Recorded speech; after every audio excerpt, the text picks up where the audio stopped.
Assalamualaikum warahmatullahi wabarakatuh. Waalaikumsalam. Waalaikumsalam warahmatullahi wabarakatuh.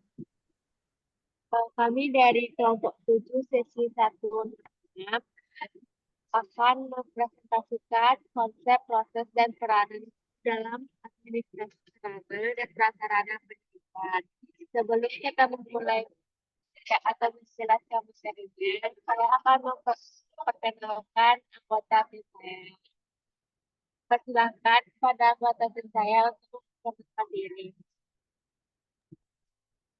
Perkenalkan, nama saya Haifan Angela Amri. Dan saya Dwi Larasati.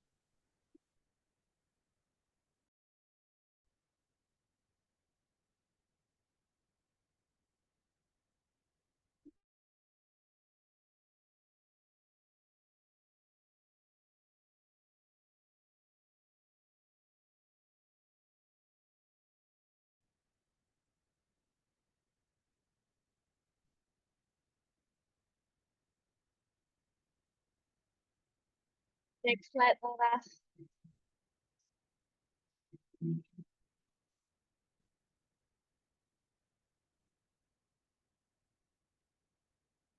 Baiklah, materi yang pertama akan dijelaskan oleh teman saya, Dila Rahmati. Kepada Dila Rahmati dipersilakan. Oke, materi yang pertama adalah konsep dasar administrasi sarana dan prasarana pendidikan. Pengertian sarana dan prasarana pendidikan. Sarana pendidikan alat langsung untuk pembelajaran seperti buku, papan tulis, atau alat peraga. Sarana pendidikan adalah semua perangkat peralatan, bahan, dan perabot yang secara langsung digunakan dalam proses pendidikan di sekolah. Beberapa contoh sarana pendidikan adalah buku, papan tulis, alat peraga, media pembelajaran, alat-alat laboratorium, dan sebagainya.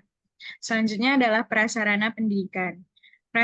Prasarana pendidikan adalah semua perangkat kelengkapan dasar yang secara tidak langsung menunjang pelaksanaan proses pendidikan ke sekolah. Contoh prasarana pendidikan meliputi gedung sekolah, ruang kelas, perpustakaan, laboratorium, kantor, tempat ibadah, halaman, taman, dan jalan menuju sekolah.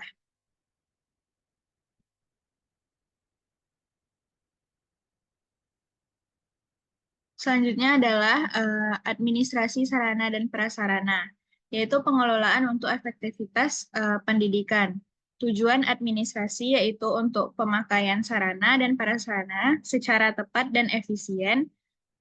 Selanjutnya yaitu pemeliharaan agar tetap siap pakai dan optimalisasi pengadaan dan penggunaan.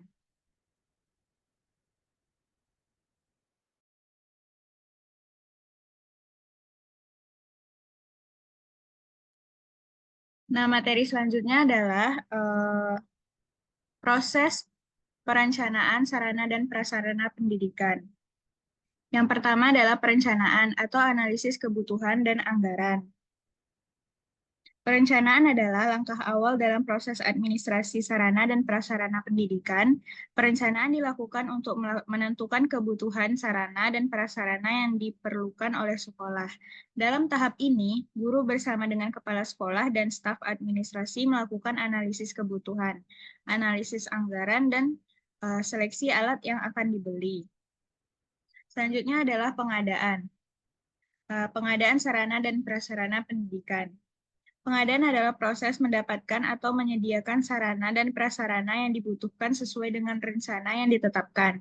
Pengadaan dapat dilakukan melalui pembelian, produksi sendiri, menerima hibah, penyewaan, pinjaman, daur ulang, atau rekondisi. Dalam proses pengadaan, perlu memperhatikan prosedur yang ditetapkan seperti mekanisme tender, pemilihan pemasok, pemeriksaan kualitas, dan dokumentasi yang diperlukan. Yang ketiga selanjutnya yaitu inventarisasi. Inventarisasi sarana dan prasarana pendidikan. Inventarisasi adalah kegiatan pencatatan dan penyusunan daftar barang milik sekolah secara sistematis. tertib dan teratur berdasarkan ketentuan yang berlaku. Inventarisasi bertujuan untuk menjaga dan menciptakan ketertiban administrasi, menghemat keuangan, mempermudah pemeliharaan dan pengawasan. Kegiatan inventarisasi meliputi pencatatan barang, pemberian kode, pelaporan, dan pembuatan kartu inventaris barang. Selanjutnya yaitu pendistribusian dan pemanfaatan. Pendistribusian adalah kegiatan pemindahan barang dan tanggung jawab dari petugas penyimpan kepada unit-unit atau personal yang membutuhkan barang tersebut.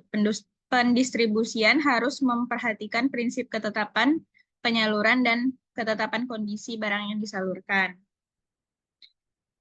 Pemanfaatan sarana dan prasarana pendidikan harus dilakukan secara efektif dan efisien sesuai dengan fungsinya masing-masing. Pemanfaatan yang tepat akan membantu meningkatkan kualitas pembelajaran. Yang selanjutnya yaitu pemeliharaan. Pemeliharaan adalah kegiatan menjaga, merawat, memperbaiki sarana dan prasarana agar tetap dalam kondisi baik dan siap digunakan. Pemeliharaan dapat berupa pemeliharaan rutin, berkala, preventif, dan korektif. Selanjutnya yaitu penghapusan. Penghapusan adalah kegiatan meniadakan barang-barang milik sekolah dari daftar inventaris karena barang tersebut sudah tidak berfungsi sebagaimana yang diharapkan terutama untuk kepentingan pelaksanaan pembelajaran di sekolah. Proses penghapusan harus memperhatikan persyaratan dan prosedur yang berlaku seperti kondisi barang yang sudah rusak, tidak dapat diperbaiki, dan biaya perbaikan terlalu tinggi. Materi selanjutnya akan disampaikan oleh rekan saya, yaitu Haifa. Kepada Haifa, dipersilahkan. Baik, terima kasih Laras. Materi selanjutnya itu adalah peranan guru dalam administrasi sarana dan prasarana pendidikan. Di sini itu ada perencanaan, penggunaan, pemeliharaan, inventarisasi, dan evaluasi. Nah, perancangan ini menentukan kebutuhan alat pembelajaran, sedangkan penggunaan memanfaatkan sarana dalam pembelajaran dan mengajarkan siswa cara menggunakannya. Selanjutnya itu pemeliharaan, ini menjaga dan merawat fasilitas sekolah. Selanjutnya itu inventarisasi, itu mencatat dan melaporkan kondisi sarana. Yang terakhir itu ada evaluasi, ini menilai efektivitas penggunaan sarana. Lanjut. Baik, materi selanjutnya itu tantangan dan solusi dalam administrasi sarana dan prasarana pendidikan. Di sini tantangannya itu seperti keterbatasan anggaran, kurangnya pemahaman tentang administrasi, lalu perkembangan teknologi yang cepat, dan distribusi yang tidak merata. Nah, solusinya itu seperti peningkatan anggaran, pelatihan dan workshop, perencanaan jangka panjang, dan kerjasama dengan stakeholder pendidikan. Baik, sekian dari saya. Kembali ke moderator. Oke. Baiklah, slide selanjutnya akan dibacakan oleh rekan saya, yaitu Arisha. Kepada Arisha, dipersilahkan.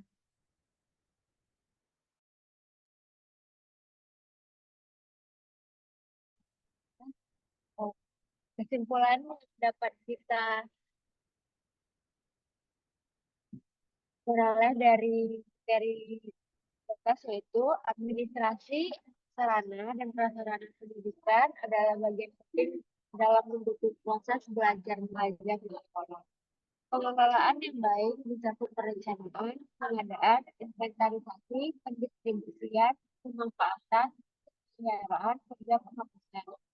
Itu juga memiliki peran dalam memastikan fasilitas dapat dimanfaatkan secara optimal untuk meningkatkan kualitas pembelajaran. Pun ada berbagai tantangan dalam pengelolaannya, seperti keterbatasan dana dan kurangnya pemeliharaan. Oleh karena itu, diperlukan strategi yang tepat agar sarana prasarana dapat digunakan secara maksimal demi menciptakan lingkungan belajar yang nyaman dan efektif. Sekian kesimpulan yang dapat saya simpulkan.